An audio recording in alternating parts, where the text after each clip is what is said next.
bàbá Alado ò ní gbádùn. Gbogbo ẹ̀yin fáǹsì bàbá Alado tẹ́ ń búkà bí sọ̀rọ̀ àtẹ́ ṣe ó yẹ kẹ́ ẹ jáde kẹ́ ẹ wá kú fún báyìí ni ẹ bá ti ní kó má ṣe apology. ẹ̀yin tí bàbá Alado lórí ọ̀rọ̀ tó ń já rìnrìn tẹ́ ti reach out sí mi, èmi náà ti mọ ibi tí mo ti ṣe mistake láti bá àgbàlagbà sọ̀rọ̀ bẹ́ẹ̀ yẹn. And His Excellency Governor Dàpọ̀ Abíọ́dún, ẹ má bínú. And ẹlẹ́ẹ̀kejì nǹkan tí mo fẹ́ jẹ́ kẹ́ mọ̀ ni wípé anybody ò sanwó fún mi o, anybody ò dẹ̀ rán mi láti máa against yín. Fídíò tí mo ṣe yẹn, mo ti fi àkókò sára, mo ti mú nǹkan.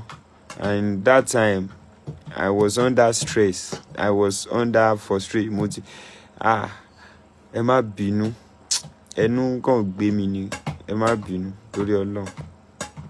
And mo dẹ̀ ń ṣe fídíò láti jẹ́ kẹ́ mọ̀ yìí pé anybody ò rán mi sí yín tàbí pé bóyá àwọn kan ń lò mí against yín. Wallahi ẹ̀sìn mi rọ ni.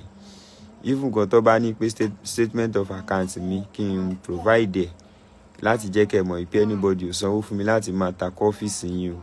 Ẹ má bínú, ẹ má bínú nítorí Ọlọ́run. Ọmọ kékeré là wà, ọmọ kékeré wa gan tí ó lóun fẹ́ ṣe bí àgbà, ọjọ́ orí ò lè jẹ́, ẹ̀yin náà lè máa tọ́ wa sọ́nà. Thank you so much sir, His Excellency. Ó sì máa fẹnu gbolẹ̀ eré ló pè.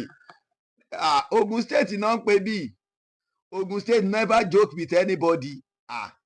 Ta ni ẹ́? Who be you? Ìwé wa lọ ń sọ yamayama, òun gbé gómìnà ṣépè, òun gbá wa mọ aráàlú Ogun State ṣépè. Gbogbo ẹ̀yàn ọmọ Ogun State kan wá ní ìwọ ohun tó sọ yẹn ló right.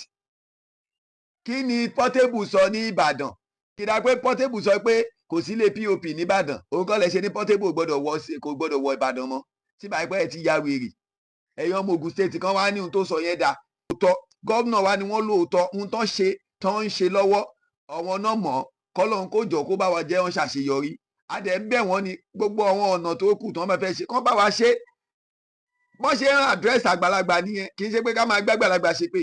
Ó ṣe máa gbéyàn ṣépè tó máa expect pé káwọn ọmọ ìlú yẹn kán máa wò ó tún wá gbé ẹnìyẹn ṣépè nìkan. Gbogbo àwọn ọmọ Ogun State pátápátá òun gbé gbogbo wa ṣépè. Ẹ̀yin kan wá jókòó kalẹ̀ ẹ̀yin ọmọ àlè Ogun State kan. Náà ó wá sáré jáde ó wá ń bẹ̀ kó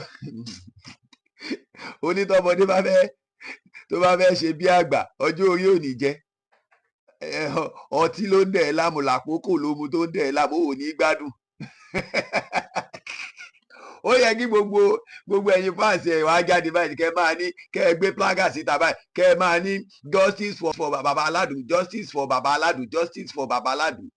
Òun ṣe ń sá kiri kò bá dúró ṣó wá fẹ́ gbọ́.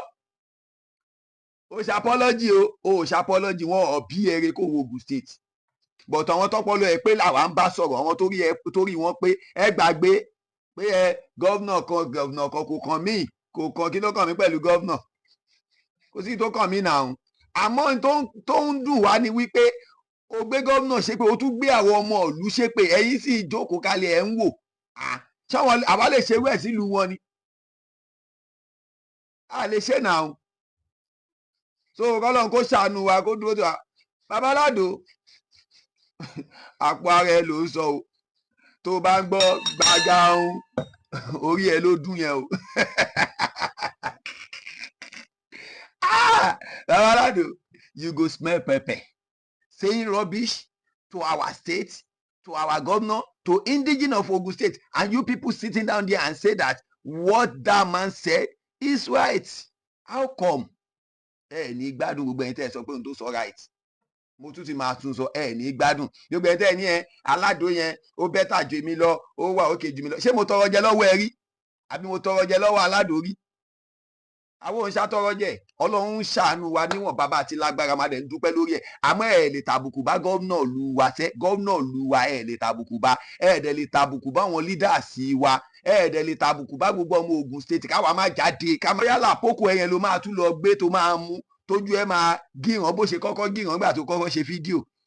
Wà bẹ́ẹ̀ normal ìgbà yẹn la ṣe máa mọ̀ pé lóòótọ́ ni. Àmọ́ gbogbo ètò òṣìṣẹ́ yẹn ọmọ you still dey joke o.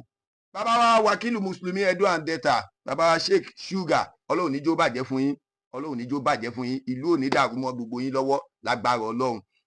inú mi dùn pẹ̀lú fídíò tẹ́ ṣe bàbá wa Maruf ọmọ ọ̀dọ̀ àgbà ọlọ́run níjó bàjẹ́ fún yín torí gbogbo ẹ̀yin bàbá yìí ẹ̀yin tá à ń rí níwájú nìyẹn tínú wa fi ń dùn tá a fi ń mọ̀ pé Ogun State well a sì ní fúṣọ̀ yàtọ̀ sọ́run ọkọ̀ tó jẹ́ pé yín tó fẹ́ jẹ nìkan náà ń wá wọn ò ní jáde sọ̀rọ̀ wọn ò ní ṣe anything they will just sit down kọ́ ṣáà ti máa pínwó kọ́ máa pínwó ń tọ́mọ̀ nìyẹn gbogbo ẹ̀yin ògo wa nílùú Ẹ̀gbá ẹ̀ ní kú àwa náà tá à ń jọ́ mọ yín kò ní bàjẹ́ fún wa lágbára Ọlọ́run bàbá Alado you go still smell pepper àwa sọ fún ẹ bẹ́ẹ̀ you go still smell pepper àfi kó o bẹ̀ proper do proper apology video let Ogun State people see you that you are truly doing apology not this kind of apology that you are doing or if you are just doing rubbish you will do proper apology so that our ọmọ Ogun State máa rí pé lóòótọ́ ló ṣe apology gbogbo tó ń ṣe jákujàku ló sì ń ṣe ó sì ń jẹ yín ni